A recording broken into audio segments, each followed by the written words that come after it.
বরং আমি দেখছি আইন অঙ্গনে একটা প্রশ্ন আসছে যে এটা অত্যন্ত তাড়াতাড়ি হয়ে গেল, আরেকটু যাচাই বাছাই করা, আইনের যে প্রক্রিয়াগুলো আরেকটু ভালোভাবে দেখভাল করলে ভালো হতো।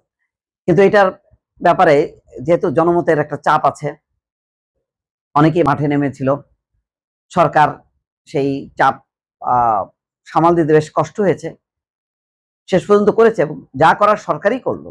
শেষ পর্যন্ত সরকারের পক্ষ থেকে এত গুরুত্ব দেওয়া হলো যে প্রধানমন্ত্রী তারেক রহমান নিজে ওই শিশুর যেই বাবা বা তার পরিবারের সঙ্গে মিট করেছে, তাদের বাসায় গেছে। আজকে মামলায় রাষ্ট্র এবং আসামি পক্ষের যুক্তিতর্কের শুনানি বৃহস্পতিবার শেষ হয়েছে। সব পক্ষে, রাষ্ট্র এবং আসামি পক্ষের যুক্তিতর্ক শেষে আদালত 7 জুন রায় ঘোষণার দিন ধার্য করেছে। তার মানে আজকে 4 তারিখ, 4, 5, 6 মানে আর 2 দিন পর 7 তারিখে রায় ঘোষণা। শিশুটি হত্যা এবং ধর্ষণের ঘটনা ঘটে 19 মে। তো সেই হিসাব করে দেখা যাচ্ছে যে 19 দিনের মাথায় রায় হচ্ছে। এটা মানে মানে দ্রুত আদালতেও এরকম হয় না যেভাবে এটা হলো। যাই হোক, তবুও আইনের সব দিকটা রক্ষা করা হলো। কিন্তু দেখেন, এখানে একটা জিনিস মনে রাখা দরকার যে আপনার এই ধরনের তড়িঘড়ি করে দ্রুত মামলা কিন্তু অনেক সময় তার কিছু ত্রুটি বিচ্যুতি থেকে যায়, তার কিছু ঘাটতি থাকে। পরে এগুলো নিয়ে যদি কথা হয় তাহলে আইনের উপরে কিন্তু একটা অবিশ্বাস জন্ম নেবে। মনে হবে যেন আগের থেকে সাজানো ছিল, জাস্ট একটা মানে বাদ কি বাদ আর কি। মানে এই সমস্ত যুক্তি তর্ক, আদালতে যে সমস্ত প্রসেস, এগুলি হলো আসলে লোক দেখানো। এই লোক দেখানোটা যাতে না হয়, এটা সত্যিকারের যাতে মানে তদন্ত, আইনগত প্রক্রিয়ার সমস্ত যেই বিধিবিধানগুলো সেগুলি রক্ষা করার দরকার। কারণ সবগুলো এত একেবারে সাক্ষ্য প্রমাণ সবকিছু সাদা চোখে দেখা যাবে না। অনেক সময় ঘটনার পিছনে কিছু ঘটনা থাকবে, সেইগুলো বিশ্লেষণ করতে হবে যে কেন, কি কারণে। এর অনেক কিছু থাকে একটা বড় বড় ধরনের ঘটনার পিছনে। এই ধরনের সামাজিক প্রেক্ষাপট থাকে, স্বার্থগত প্রেক্ষাপট থাকে, নানা রকম কি বলে পক্ষ থাকে, যেগুলো সঠিকভাবে তদন্ত করে যারা যারা সত্যিকারের অভিযুক্ত তারা যাতে আইনের আওতায় আসে, আইনের যাতে নির্দোষ ব্যক্তি যাতে সাজা না পায়, সেই জন্য মানে বিদ্যুৎ গতিতে এই ধরনের মামলা পরিচালনা করা এবং তার বিচার শেষ করা, এটা কোনো ভালো লক্ষণ না। এটা নিশ্চয়ই যারা আইনের ছাত্র আমার থেকে ভালো বুঝবেন।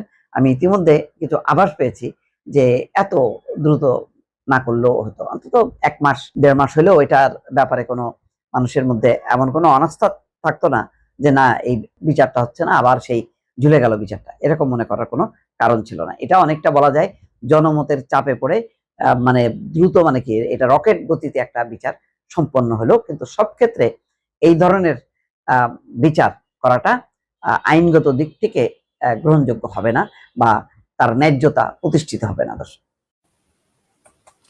প্রিয় দর্শক, বিমানবন্দরে লাগেজ কাটার ঘটনা কিন্তু এই প্রথম নয়। এর আগেও আমরা অনেক শুনেছি, মানে আমাদের পরিচিতর মধ্যেও অনেকের লাগেজ কাটা হয়েছে এবং লাগেজ থেকে জিনিসপত্র বের করে নেওয়া হয়েছে। ঠিক সেরকমই আরেকটি ঘটনা এবার ঘটলো, যে বিমানবন্দরে হাজিদের 150 লাগেজ কেটে মালামাল চুরি বিষয়টি মন্ত্রণালয় থেকে বলা হচ্ছে। বিমান প্রতিমন্ত্রী বলছেন যে এটা অসত্য, এটা সত্য নয়, এমনটা বলছেন। সামাজিক যোগাযোগ মাধ্যমে ছড়িয়ে পড়া দেশে ফেরা হাজিদের 150টি লাগেজ কেটে মালামাল চুরির অভিযোগ সম্পূর্ণ অসত্য বলে দাবি করছে বেসামরিক বিমান পরিবহন ও পর্যটন প্রতিমন্ত্রী এম রশিদুজ্জামান মিল্লাত। এবং তিনি সচিবালয়ে তথ্য অধিদপ্তরের সম্মেলনে কক্ষে বেসামরিক বিমান পরিবহন ও পর্যটন মন্ত্রণালয় সম্পর্কিত সমসাময়িক ইস্যুতে আয়োজিত এক ব্রিফিং এ তিনি এই দাবি করেন। প্রতিমন্ত্রী বলেন যে অভিযোগ পাওয়ার পর তাৎক্ষণিক তদন্ত করে দেখা গেছে যে সিসিটিভি ও বডি অন ক্যামেরার ফুটেজ পর্যালোচনা করে কোনো ধরনের মিসহ্যান্ডলিং প্রমাণ পাওয়া যায়নি। বিমান প্রতিমন্ত্রী বলেন যে গত পরশুদিন রাতের বেলায় হাজিরা ফিরেছে, তাদের লাগেজগুলো কাটা হয়েছে এবং 150টি লাগেজ থেকে মালামাল চুরি হয়ে গেছে। এই সংক্রান্ত সামাজিক যোগাযোগ মাধ্যমে পোস্ট করা হয়েছে এবং প্রধানমন্ত্রীকে ট্যাগ করে। প্রধানমন্ত্রী এই ব্যাপারে আমাদের সঙ্গে সঙ্গে সঙ্গে নির্দেশনা প্রদান করেছেন ওনাদেরকে, এবং প্রতিমন্ত্রী আরো বলেন যে প্রায় এইরকম সোশ্যাল মিডিয়াতে আমাদেরকে বিভিন্নভাবে বিভ্রান্ত করা হয়, যেটা আমাদের সহযোগিতা আমরা তার সত্যতা যাচাই করে বস্তুনিষ্ঠ সংবাদটি পরিবেশন আপনাদের কাছে সাংবাদিকদের কাছে ওনারা আশা করছে যে এরকম বস্তুনিষ্ঠ সংবাদ পরিবেশন করার জন্য। এবং প্রতিমন্ত্রী অভিযোগ করেছেন যে ছড়িয়ে পড়ার পরই বিমানবন্দর কর্তৃপক্ষ ও বিমান বাংলাদেশ এয়ারলাইন্সকে অভ্যন্তরীণ তদন্তের নির্দেশ দেওয়া হয়। পরে সিসিটিভি ও বডি অন ক্যামেরা ফুটেজ পর্যালোচনা করে কয়েক ঘন্টার মধ্যে এটি প্রতিবেদন দেওয়া হয়। তিনি বলেন যে তদন্তে দেখা গেছে যে মোট 836টি লাগেজের মধ্যে 21টি ব্যাগ ছেঁড়া বা কাটা পাওয়া গেছে, তবে এটি কোনো চুরি বা ইচ্ছাকৃত মিসহ্যান্ডলিং এর কারণে ঘটেছে এমনটা প্রমাণ পাওয়া যায়নি। প্রতিমন্ত্রী আরো বলেন যে নিয়ম অনুযায়ী কোনো হাজি বা যাত্রী মূল চেকিং লাগেজের ভেতরে কোনো অবস্থাতেই জমজমের পানি বা যথাযথ সিলগালা না করে লিকুইড প্রসাধন সামগ্রী বহন করতে পারবে না, এটা একটা নিয়ম। লাগেজ স্ক্যানিং এর সময় ধরা পড়লে নিয়ম অনুযায়ী বিমানবন্দর কর্তৃপক্ষ লাগেজ কেটে বা খুলে তা বাজেয়াপ্ত করতে পারে আর কি, এরকম একটা নিয়ম আছে। এবং আন্তর্জাতিক নিয়ম অনুযায়ী ডিক্লারেশন দিতে হবে, যদি ডিক্লারেশন ব্যতীত নগদ টাকা বা মানি ব্যাগ বুকিং লাগেজ দেওয়া নিষিদ্ধ। এবং ঢাকা বিমানবন্দরে সিসিটিভির ফুটেজে পর্যবেক্ষণ করে কোনো ধরনের মিসহ্যান্ডলিং প্রমাণ পাওয়া যায়নি। যাই হোক, এখানে আসলে আমার মনে হয় কারা সত্য বলছে এটাও ঠিক, যে লিকুইড জিনিস বা কিছু কিছু জিনিস আছে সেগুলোকে আপনি যদি সুন্দর মতো প্যাকেজিং না করেন তাহলে কিন্তু আপনার আপনার লাগেজ ড্যামেজ হবে, এবং সেগুলো তারা খুলে দেখতেও পারে অনেক সময় সন্দেহ হলে। তো সেরকম কোনো ঘটনা কিনা।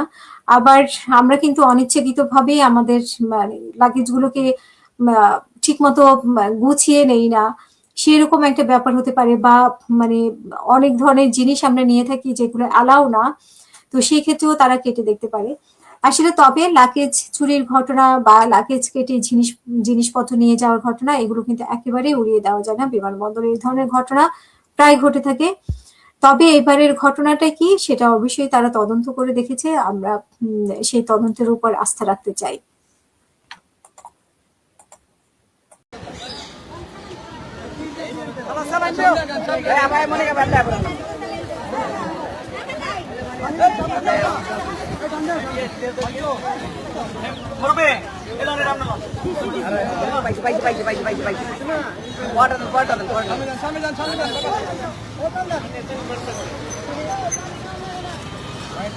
আশকোনা কল্যাণ সোসাইটির উদ্যোগে তীব্র দাবদাহে ঢাকা